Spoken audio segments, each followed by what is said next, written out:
All right, now we'll have our call order. Please repeat after me. Make a joyful noise unto the Lord, all ye lands. Make a joyful noise unto the Lord, all ye lands. Serve the Lord with gladness. Serve the Lord with gladness. Come before his presence with singing. Come before his presence with singing. Know ye that the Lord, he is God. Know ye that the Lord, he is God. It is he that has made us. It is he that has made us. And not we ourselves. And not we ourselves. We are his people. We are his people. And the sheep of his pasture. And the sheep of his pasture. Enter into his gates with thanksgiving. Enter into his gates with thanksgiving. And into his courts with praise. And into his courts with praise. Be thankful unto him. Be thankful unto him. And bless his name. And bless his name. For the Lord is good. For the Lord is good. For the Lord is good. For the Lord is good. For the Lord is good. For the Lord is good. His mercy is everlasting. His mercy is everlasting. And his truth endures to all generations. And his truth endures to all generations. Amen. Amen.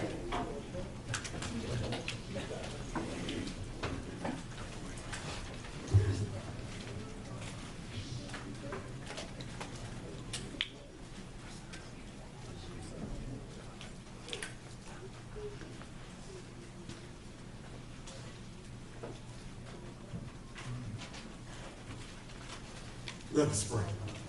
Our Father in heaven, we come at this time with our heads bowed and hearts ever so humble unto thee. We come with thanksgiving in our hearts, and Father, thanking you so very much for all your many wonderful blessings that you have bestowed upon us from the earliest in time now to this present moment. We thank you for watching over us as we slept last night and being able to rise this morning to see a new day, one which we've never seen, one which we'll never see again, Heavenly Father. Just so thankful for your son, Jesus, who hung, bled down on the cross. We through him have a right to a tree of life, Heavenly Father. So thankful for all that you've done, Heavenly Father, all the blessings that you've given us. We cannot number them on our hands just this morning, Heavenly Father. Right. We thank you. And we know it's not been that we have been so good or we have been so careful, Heavenly Father. It's because of your love, your grace, and your mercy that you continue to shower the blessings upon us, Heavenly Father. And we thank you for that. The type of God that you are, that you sit high and you look low, Heavenly Father. And we thank you so diligently for that. At this time, we want to pray a special prayer this morning for our minister, Brother Steve Williams, and his wife, Sister Kay, Heavenly Father, that you continue to be with them and strengthen their body each day, Heavenly Father, giving them health and strength. Just thank you so far for what you've been doing, Heavenly Father. Yes. And also for Sister McNeil, Heavenly Father. Continue to be with her and guide her, Heavenly Father, the treatment that she's going through, Heavenly Father, and giving her health and strength also. We pray for Brother Joe Snowden that's not here this morning, Heavenly Father. Continue to be with him, strengthen his body, Heavenly Father, that he'll be able to return back to the flock. You said we're just so good to be here, Heavenly Father. We know that we don't deserve it, Heavenly Father. That's right. It's because of your love and your grace that you continue to be with us, Heavenly Father. Yes. Even though we may turn our backs on you sometime, Heavenly Father, by not doing what we know that we should be doing according to your word, Heavenly Father. Right. But you don't hold that against us, Heavenly Father. You continue to bless us, Heavenly Father, giving us one more day, Heavenly Father. Yes. And we thank you so dearly. As we assemble this morning, we want to pray that we open our mouth and sing those songs of Zion unto thee, Heavenly Father. Because there's no God but you, Heavenly Father, that we be able to praise you and sing those praises unto you this morning. And hear the speaker this morning also to bring unto us the prayer of life, Heavenly Father. Be with each and every one of us once again, Heavenly Father. Just so thankful for being here, Heavenly Father, on this Lord's Day, Heavenly Father. Just thank you so very much. In Christ Jesus' name we pray. Amen. Amen. Let's say good morning, everyone. Good morning. Let's try to hymn up to 524. 524, the great Redeemer. 524, the great Redeemer.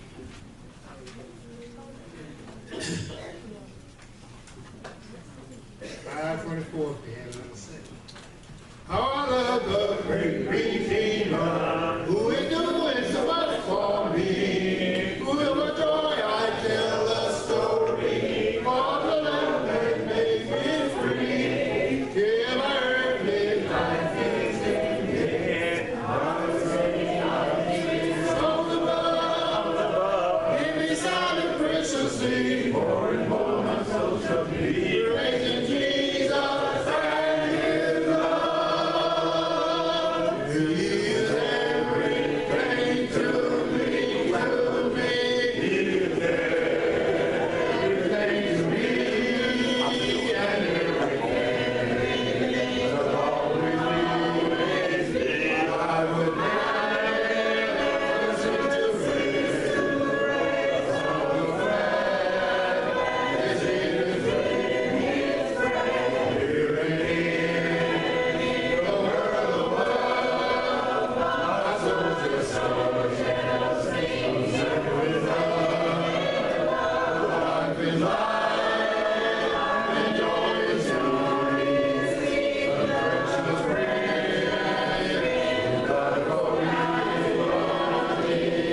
672.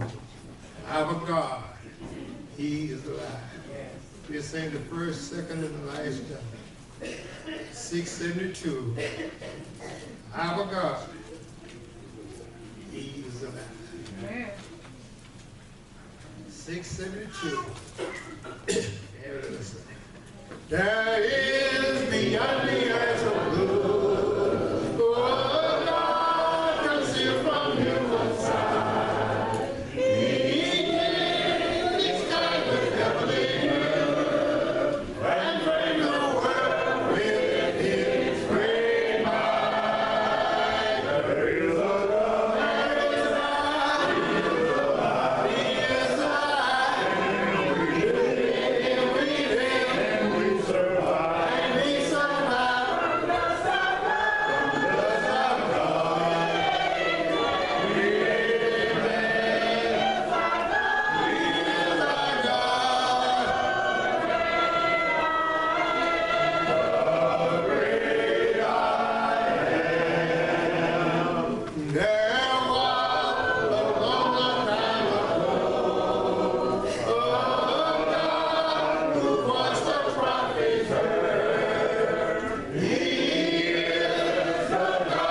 We survive.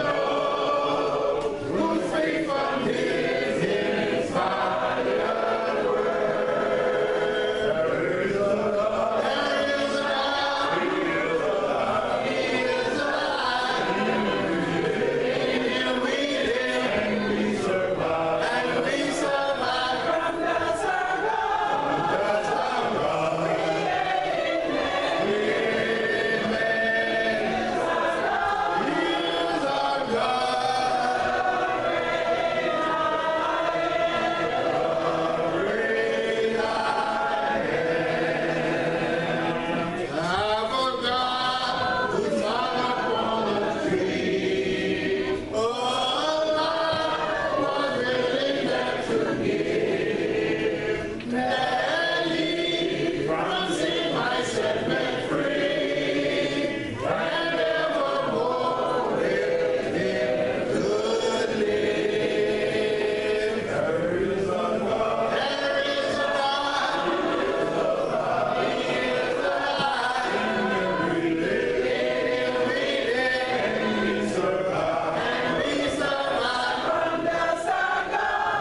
we survive.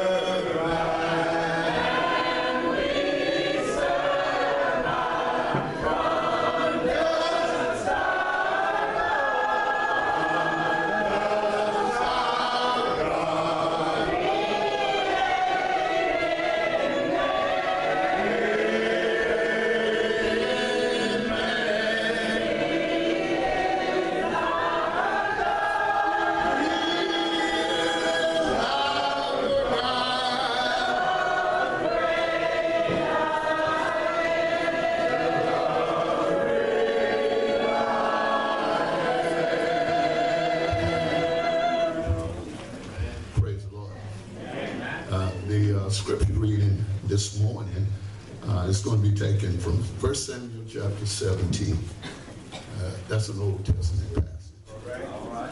Thank you, brother. Genesis, Exodus, Leviticus, Numbers, Deuteronomy, Joshua, Judges, Ruth, 1 and 2 Samuel. I just helped somebody. 1 Samuel, the chapter is 17. And I'm going to begin my reading at verse number 32, and I'll end at verse number 37. 1 Samuel chapter 17, verse number 32. The Bible says, and David said to Saul, let no man's heart fail because of him. Thy servant will go and fight with the Philistine. And Saul said to David, thou art not able to go against the Philistine to fight with him, for thou art but a youth, and he is a man of war from his youth. And David said to Saul, thy servant kept his father's sheep, and there came a lion and a bear, and took a lamb out of the flock. And I went out against him and smote him, and delivered him out of his mouth. And when he arose against me, I caught him by his beard, and smote him, and slew him. Thy servant slew both the lion and the bear, and this uncircumcised Philistine shall be as one of them, seeing he has defiled the armies of the living God. And David said, moreover, the Lord that delivered me out of the paws of the lion and out of the paw of the bear, he will deliver me out of the hands of the Philistine. And Saul said unto David, go, and the Lord be with thee. I've read 1 Samuel chapter 17, verse 32 through verse number 37, and may the Lord add a blessing to the readers as well as the doers of his word. Amen.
old man ain't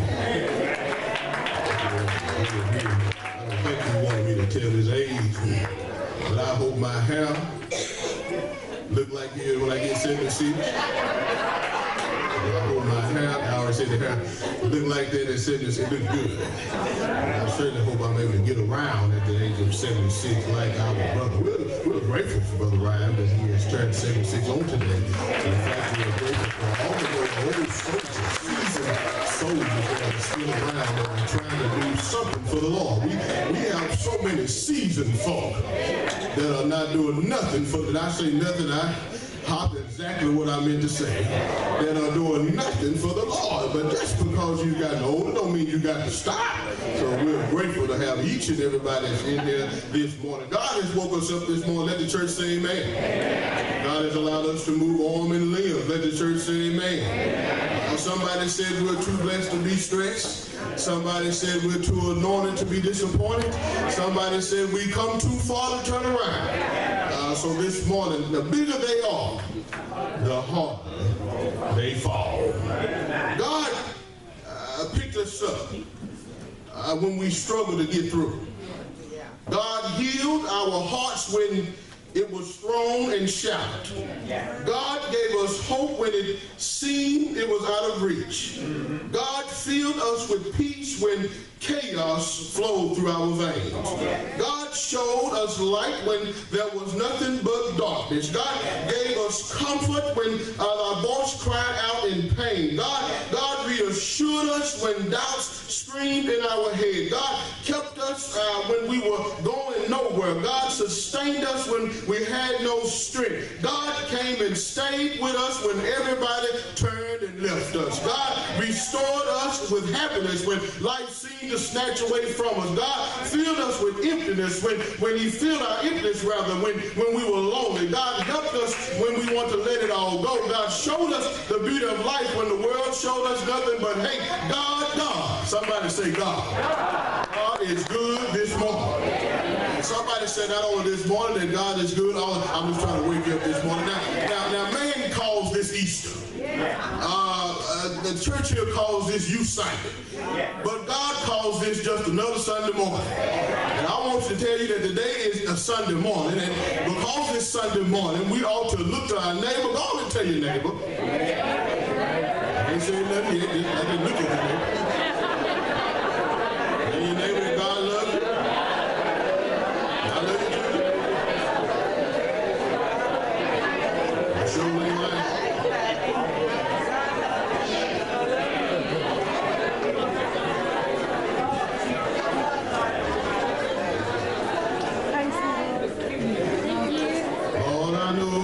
So good, say the Lord, you've been so good, say you are with me, say all night long, Lord, I know you've been so good, say the Lord, I know you've been so good, say the Lord, I know you've been so good, say you are with me, say all night. Lord, I know you've been so good.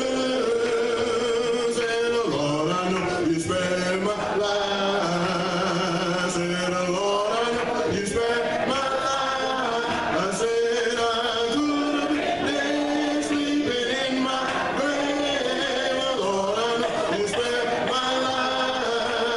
I said the Lord, I know you spared my life. Say the Lord, I know you spared my life.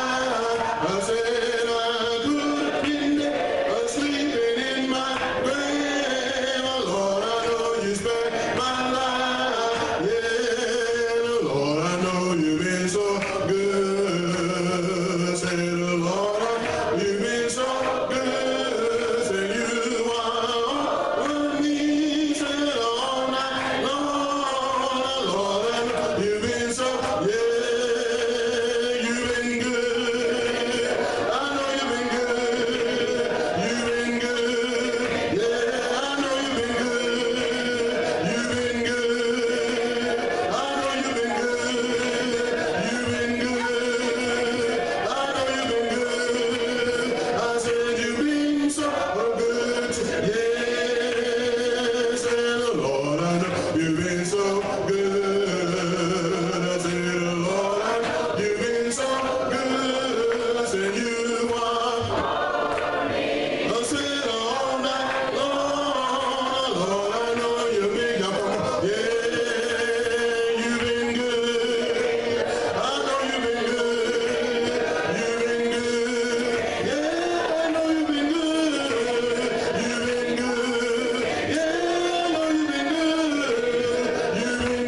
and show he's been good. In chapter number 17,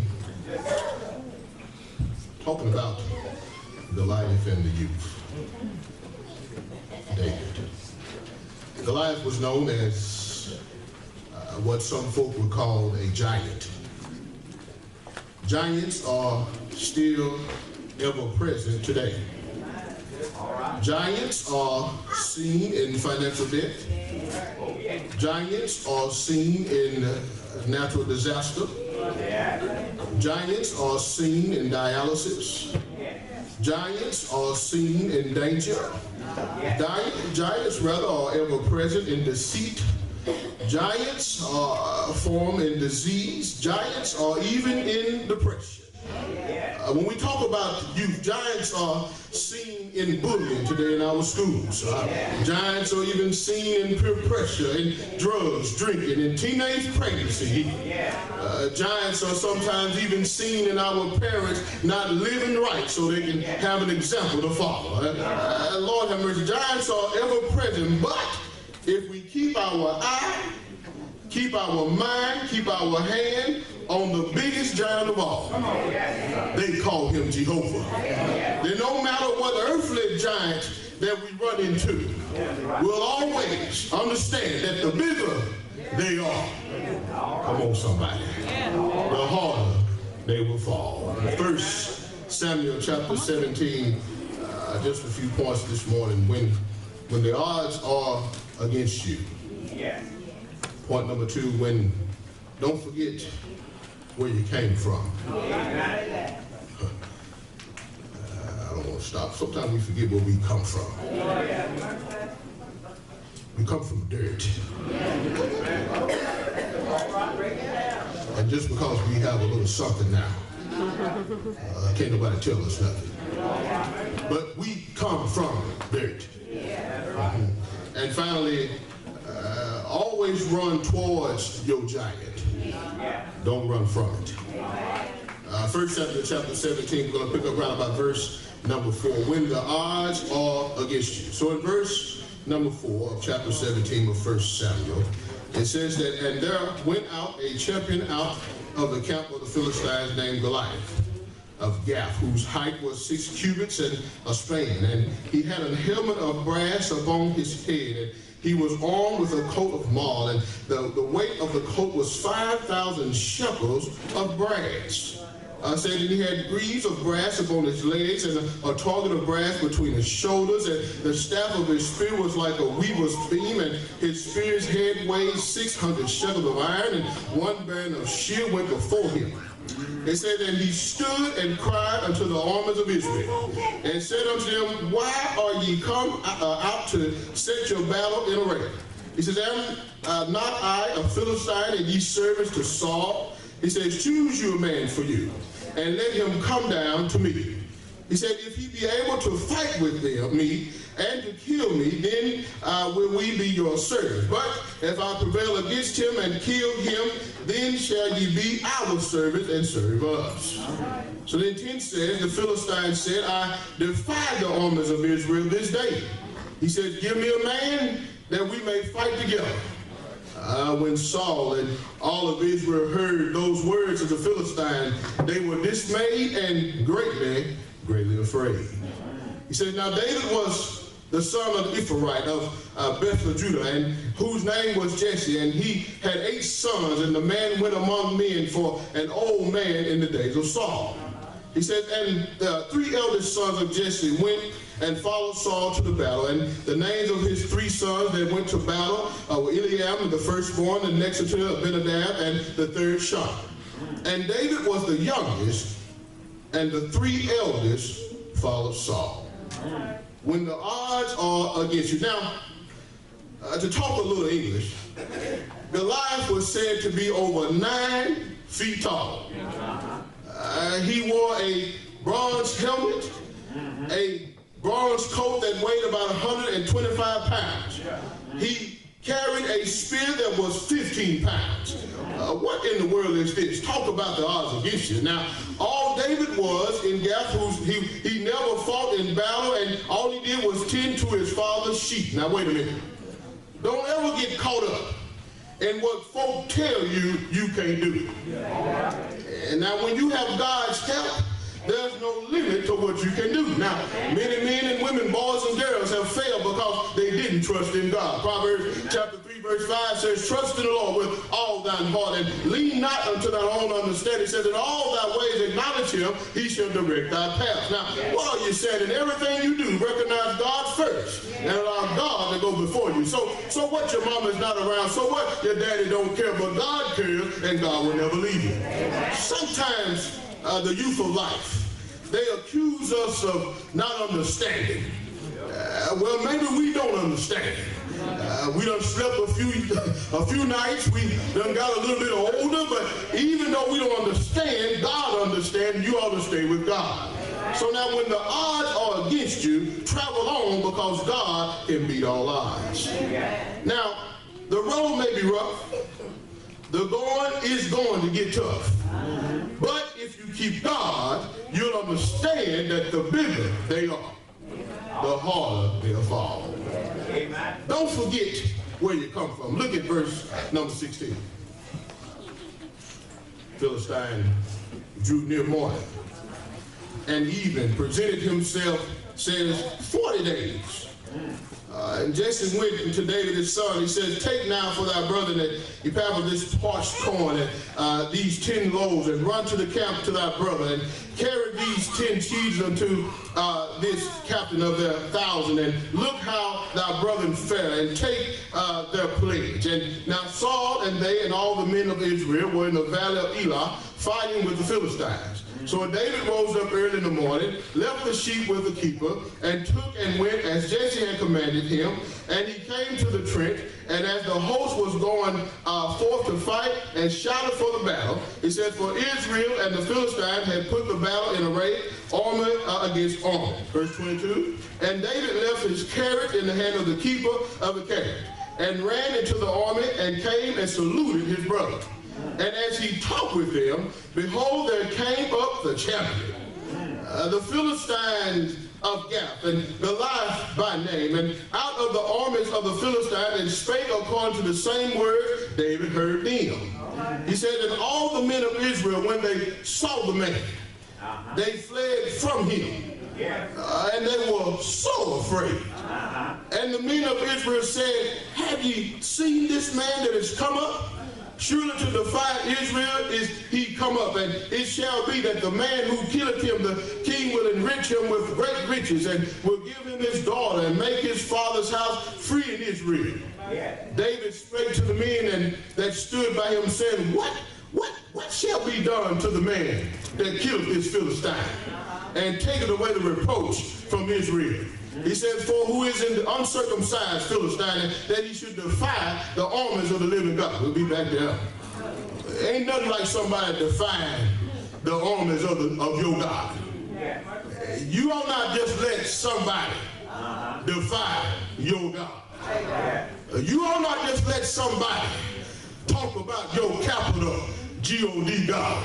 Now wait a minute, I'll be back. And the people answered him after this manner, saying, so shall it be done to the man that killeth him. Verse 28, and Eliab his eldest brother heard when he had spake unto the men. He said, Eliab's anger was kindled against David. He said, why camest thou down here? English, what you come down here for? He said, and with whom hast thou left those sheep? Who you leave the sheep with? Then verse number, he says, get some water here. He said, who you leave the sheep with and why you come? Then he gets down and he says, with whom have thou left those few sheep in the wilderness? And then he said, I know thy pride and thy naughtiness of thine heart, for thou art come down that thou mightest see the battle. So he tells his younger brother, said, you come down here just so you could see, be nosy. And David said, what have I now done? Is there not a cause? And he turned from him toward another, and spake after the same manner, and the people answered him again after the former manner. Now then, so don't forget where you come from. Let's look at something. Jesse tells David to take some bread and corn to his brothers. Well, as David approached, Goliath appears and Israel begins to run away. David wants to know, why in the world are we running from this uncircumcised Philistine? He said, who defies the army of the living God? You know, this is for everybody, youth and everybody. Don't let nobody defy your God. You know how we get when we get into folk get to talking about our mama. Yeah. Been there. Back in school when folk talked about your mama, that's just something you didn't do. I had to get a story straight before I got up here so I wouldn't tell a lie. I won't call no name, but I got some relatives that somebody messed around and called her grandma. I won't say what she said. Bald head. And that relative was on the school bus. They had to snatch her off of the boy that called her grandmama bald head. Now, I'm not telling you that when folk defy your living God to start beating them up, but I am telling you that you ought to stand up and say something about the capital G-O-D that has been in your life and has done everything for you. Now, that after all, it's only God that is sustaining us. It's God that's keeping us. It's God that's calling us to breathe. It's God that calls us to walk. God that calls us to hear. God that calls us to take. God that calls us to see. Don't let nobody defy your living God. So then David, brothers say, I know your pride. They say, we know your deceit. You just come down here to see the battle. Let me say this, young folk, as I pass over, don't get caught up being an innocent bystander. You know, just the other day, I think we finally got the story straight. The 18-year-old boy who shot the young lady over here in Arkansas Village Park South. They first said that they was playing around. And then we finally get the story that said they were in an altercation. And then we get the story that said that a good friend was trying to break up the fight. And the friend that was trying to break up the fight is the one that got shot, and now she's dead. She was an innocent bystander. Too many times, young kids, we are in the wrong place at the wrong time. Sometimes you just need to go home and watch TV. If the fight breaks out in school, I know you want to see the fight. I did too. But I watch it from afar off. Sometimes we want to see the fight, we want to record the fight. But in this day and time, I'm going to tell you that if you record the fight, you just as much trouble as the one that fight. You might well pass a lick. Don't do that. Get where you're supposed to be and get on. Was coming out of Dallas a few months ago, and there was a wreck, and instead of us traveling through, we was watching the wreck, and there was somebody that was in front of me. Instead of her watching the police, she ran into the back of another car because she was looking at another man's mishap. That's a message there. We get caught up looking at another man's mishap, and we mishap our own self. Stay focused, stay on the Lord, and stay on path. So David said, since I'm here, I might as well fight this Philistine, who is defying the living God. Let's look at verse number 32. So then we get here, and he says, David said to Saul, he says, let no man's heart fail because of him. He says, thy servant will go and fight with it. What you say, David? David says, thy servant will go and fight with this Philistine. And Saul said to David, he said, thou art not able to go against this Philistine. He said to fight with him. He said, for thou art but a youth. He said, but he's a man of war from his youth. He said, look at you two, look to go out there and try to fight against this grown man. Look at 34. And David said unto Saul, thy servant kept his father's sheep. Oh, Lord have mercy. He said, there came a lion and a bear. He said, and took the lamb out of the flock. Watch this. He said, I went out after him and smote him and delivered it out of his mouth. And when he rose against me, I caught him by his beard and smote him. Then I slew him. He said, thy servant slew both the lion and the bear. And this uncircumcised Philistine shall be as one of them, seeing he have defied the army of the... Look at David. Look at him. He said, David said, moreover, the Lord that delivered me out of the paw of the lion. I'm talking about remembering where he came from. He said that deliver me out of the paw of the lion, the paw of the bear. He will deliver me out of the hand of this Philistine. And Saul said unto David, you know what, go.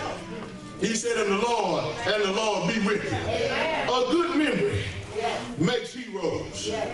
A bad memory makes wimps. Always remember the marvelous work that God has done for you. You ought to have a catalog that you can write down God's successes that he's done for you. You ought to keep a list of God's world records that he has done for you. Has not God walked with you through high waters? Has not God carried you through low valleys? Did not God pull you out of the sinking sand? Did not God make green pastures for you? Did not God shut up the enemy's mouth? Did not God protect you? Recognize God's promise, recognize God's power, recognize his provision. How many times have you went to bed starving? How many mornings have you woke up outside? God has made roadkill of your enemies. He's made footstools of your enemies. You ought to praise him and write down today's wearings in the sand, chisel out yesterday's victories in the stone, and don't forget where you come from. You are where you are because God's goodness. You wear what you wear because of God's goodness. You eat what you eat because of God's goodness. You drive what you drive because of God's goodness. You look like you look because of God's goodness. You play PlayStation like you play PlayStation because of God's goodness. Don't forget where you come from. Watch what happened to you. Yeah, I woke them up, they were sleeping. I said, PlayStation, eyes got big. Look at number 38 as we wrap up. So then Saul armed David with his armor. Watch this. Says that he put on a helmet of brass upon his head. Also, he armed him with a coat of mail. Then he says that David girded his sword upon his arm. He essayed to go, but said, for he had not proved it. David said unto Saul, I cannot go with these. He said, for I have not proved them. How many of you know that it don't take all of that just to, when God got his, I'll be there in a minute. When God has his plan in it don't take a whole bunch of artillery to kill your enemy. But wait a minute. So then he said, David said unto Saul, I can't go with all this, I ain't even proved it. David put them off him, he took it off. Look at verse 40. He took his staff in his hand. He said he chose him 5 smooth stones out of the brook. He put them in a shepherd's bag, which he had, even in a scrip, and his sling was in his hand, and he drew near to the Philistine. All the Philistine came on, he drew near. He said unto David, and the man that bare the shield went before him. And when the Philistine looked about and saw David, he said that he disdained him. He said, for he was but a youth, ruddy and a fair color. He looked good, that little small kid. 43 said, and the Philistine, watch this now, said he said unto David, am I a dog that thou comest to me with staves? And the Philistine cursed David by his gods. And said, the Philistine said to David, come to me, and I will give thy flesh unto the fowls of the air, and to the beasts of the field. And then said David to the Philistine, thou comest to me, watch out now, with a sword.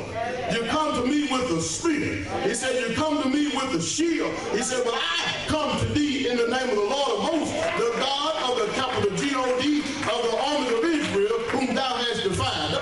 Well, I like my David, he said, don't make no mistake, this is why I come to take you down. He said, I come to take you down because you defied my God. And anytime you look at your enemy, man, you be sure that if they come to defy your God, you let them know, I'm going to take you down because you trying to defy my God. So then he said, this day will the Lord deliver thee into my hand, and I will smite thee and take thine head from thee. Watch him here. He said, I will give the carcasses of the host of Philistine this day unto the fowls of the air, and to the wild beasts of the earth, that all the earth may know that there is a capital G-O-D in Israel. So then he said, and all this assembly shall know that the Lord saveth not with sword and the spear, for the battle is the Lord, and for the battle is the Lord. He said, for the battle is the Lord, the battle is the Lord, the battle is the Lord, and he will give it to you our hands. He said, and it came to pass, watch this, when the Philistine arose, he came and drew near to meet David. He says that David hasted, ran toward the army to meet the Philistine. David put his hand in his shepherd bag. He took thence a stone said that he slain it and smote the Philistine in his forehead. He said that the stone sunk into his forehead and he fell upon his face to the earth. So it says, so David prevailed over the Philistine with a sling, with a stone, and smote the Philistine and slew him. But there was no sword in the hand of David. Run to your giant, not from him. When you come across your giants of life, see them as an opportunity for the capital G-O-D to show up and to show out. Rather than moan and groan, welcome them. Your cancer is God's chance to flex his healing muscle. Your sin is God's opportunity to show grace and mercy. Your struggling life can be a billboard for God's power. See your struggle as God's territory. On your struggling territory, he will paint his multicolored supremacy. David didn't run from his giant. He ran to it. On one side you had Saul and his scary army. On the other side you had Goliath and the branch army. But in the middle you had a ruddy little youth shepherd boy. Who in the world will believe in this boy? The Philistines didn't. Israel didn't. David's brothers didn't. David's king didn't. But God. Somebody say, but God. David slew the giant because he had the power of God running through his veins. David had 5 sons. If you read on in Samuel, Goliath had some brothers. Maybe David thought he might have to slew them too. Don't know, but I should never be like David. Never give up. One prayer about your situation might not be enough. You might have to pray again. One apology to somebody that you have offended might not be enough. You might have to apologize again. One day or 1 month of trying to make things right with your enemy might not be enough. You might have to keep trying. You might get knocked down a time or two, but don't quit. Get yourself up, wipe your eyes, dust your pants off, pull back your hat, put on your boots, and keep blowing your sleeves shot up with rock. What kind of rock? Rocks of love, those rocks of mercy, the rocks of grace, the rocks of prayer, the rocks of long suffering, rocks of forgiveness, rocks of forgiveness, rocks of forgiveness. Did I say that already? Rocks of forgiveness, rocks of God, rocks of Jesus Christ, the Holy Spirit. Keep loading your spiritual sleeve shot with rocks and watch your enemies plummet to the ground. God sent his son. Oh, they call him Jesus. Those of you that come to church just because it's Easter, let me go ahead and tell you this thing. He sent his son and they called him Jesus. He was born of the Virgin Mary. Earthly father named Joseph. He came to heal, love, and forgive. He's never been taught, he's right on time. He's never been absent, he's omnipresent. He called a blind man to see by some spit dirt in a pool. He caused a lame man to walk by looking into his eyes and asking him a question. He stopped the blood flow from a 12-year flowing lady by the hem of his garment. He fed over 5,000 with 2 fish and 5 loaves of bread. Well, somebody said, what can he do for me? Well, let me tell you what he's already done. He took up the Calvary's cross, hung up between 2 thieves. He took spit for you. He took nails for you. He took ridicule for you. He took a crown of thorns for you. He took piercing in his side. But wait a minute, death couldn't keep him. The grave couldn't keep him. He rose back up on the 3rd day. It's through Christ you have shelter. Through Christ you have food. Through Christ you have a little money in your pocket. Through Christ you have your mind. It's through Christ you still here. It's through Christ your heart still pumping. It's through Christ your cancer is remission. Because he lives. All because he lives. I can face tomorrow. Because he lives. All fear is gone. Because he lives. I know the future. Because he lives. Life is worth just to live. Life is worth just the pain. Life is worth just the heartache. Life is worth just the cancer. Life is worth just the heart problem. Life is worth just the arthritis. Life is worth just the trial just because he lives. Won't he do it?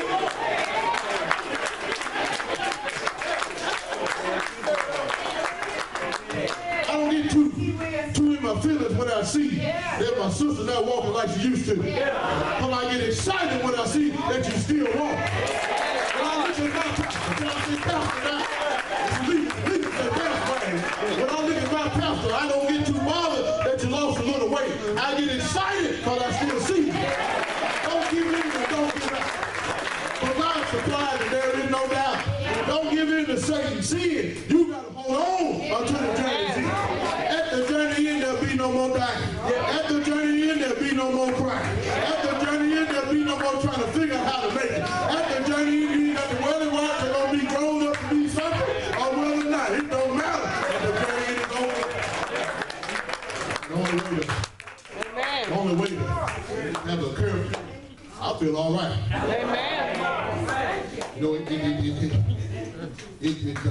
it bothers me when I don't look to the right, I don't see the Father. That bothers me.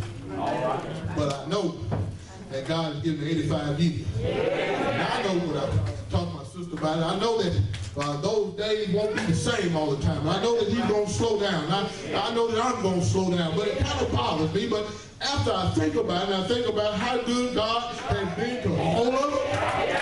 I have the power to get on, stand on up, and keep on talking about how good God is. You know what? These bodies are not going to stay the same. Yesterday, I got back Rhymes, and they were washing cars, and I said I would wash up to it. I got to about car number 4, and it was big, and I had my little cousin with me. And usually I could hop up on the back of the truck. I ain't but 35. But used to. I could hop up on the back of the truck, hop down, leave my rag, hop back up, hit the top, get back down, get my wax, hop back up, wipe the wax off, hop back down, look at it, hop back up. I said, hey, hop like I used to. And so I looked at my little cousin, look at him, I said, get up there, get that top for me. So he got up on the top, he hopped up, I watched him, I told Lee, I looked at him, I said, see how you got up so fast? He hopped up on the back, man. He left his rag. He hopped back down. Then he hopped back up. Then he hopped back down. I said, look at him go. I said, I know I used to do that. Whatever his age is. And now here I'm at 35, and I can't do what I used to do. And it's just a fact. Now, if any kid want to challenge me, I'm going to give it my all. I understand that. I don't like to lose. But the point is that our bodies, sometimes they just can't do what they used to do. And what that simply means is why you can do what you can, do what you can while you can do. You understand that? And why you can see, do what you can. Why you can walk, do what you can. Why you can hear, do what you can. Why you can praise the Lord, do what you can. Why you can praise the Lord, why you can. You understand that even while you're sleeping and you ain't doing nothing for the Lord doing something for you? Did you understand what I just said? Let me slow it down. I said, while you're asleep and you ain't doing nothing for the Lord is doing something for you at that very moment. What is he doing? He's keeping your heart pumping. He's keeping your lungs moving. He's keeping you from drowning in your sleep. He's keeping you, and that's what the Lord does. I don't mind talking about the Lord at 35, but I know the Lord has been good. We got to understand that at an early age, I can get back to the youth now.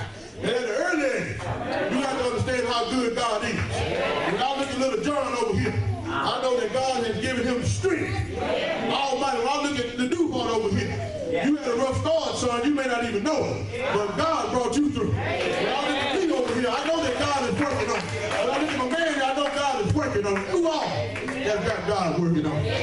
Let me say this. Nobody lives a mistake-free life. We are old folk. We are old folk. I'm talking about me. We have criticized our young folks so much that when they go out and they do something they have to do. We are ready just to let them go. But you know what young folks don't know is that we have done some of the most crucial things ourselves. But we just old now, can't nobody remember. Young folks, it may come out in the paper, it may come out on Facebook, it may come out in the community, may know all good to see you. It may come out and everybody see it. But it don't matter as long as you have got your power, your hope, your healing in God, it really don't matter what everybody else got to say. Oh, Milton, ain't nobody got no hell in the hell to put you in but God. And aren't you glad that's true? Because maybe if you're upset, I'm going to send you on down. But see, God, we got to test what they call it. What's the word I'm looking for? I believe they call it repentance. And repentance, somebody, is not a 360. That's right. If you do a 360, you turn right back around in the same spot. I had to learn that myself. But repentance is turning from your ways and it's trying to do better and go away from what you used to do. And let me just tell you this. Even though know that we're not going to live a mistake-free life. That doesn't mean that gives you opportunity to do what you want to do. See, a lot of us are living too much devilish lives. And we know that God doesn't bless the sinner, which means a continuation of sin. So that means that you straighten up. And you fly right. You come to the Church of Christ. Right here and believe it. Continue to be baptized. Confess it. Oh, Lord have mercy. Somebody said the sweetest name. No, my man. If you go down into the water, oh, Milton, the water. You go down into the water. The water, when you come up from the water changes you. Oh, Jack, there's something about the water. And when you come up out the water, there's a change in you when you come out the water. And I always say, if you've already been see, don't allow yourself to be baptized and then you want to live a devil's life. You understand that? Then if you're going to get baptized, you want to live like you ought to a godly life. And as I always say, don't no one want no unfaithful man. And now that I'm messing around, I'm looking. I don't want, I'm not looking, I'm sorry. I don't want, I'm not looking. What I said, you. Don't no man want no unfaithful. Don't want no unfaithful woman.